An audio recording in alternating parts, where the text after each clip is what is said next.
Okay guys, for today's video guys, itong ating recipe sa ngayon. So, talbo siya guys ng kamuting kahoy.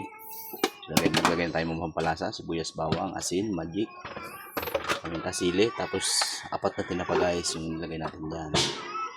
So, yan siya guys. So, magulo na. So, gawin natin para hindi mamuo yung gata. Yan siya guys.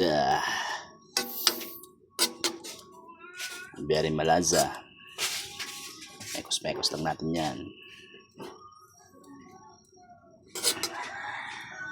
So guys,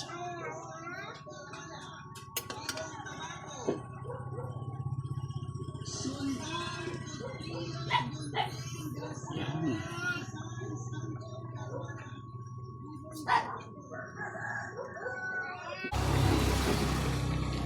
Guys, malapit na siyang maluto. So, pinakulaan muna natin siya guys bago ko siya ginayat ng pino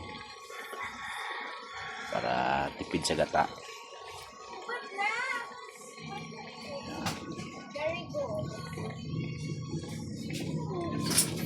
Oh.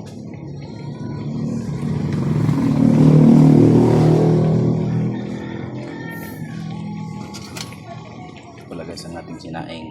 Yan. Parang puto, punong-puno.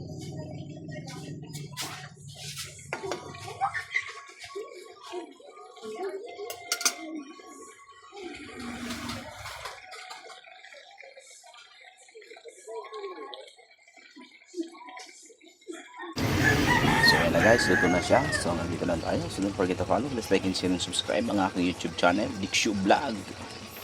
And also to my Facebook page, Dexter Mendeber. Bye.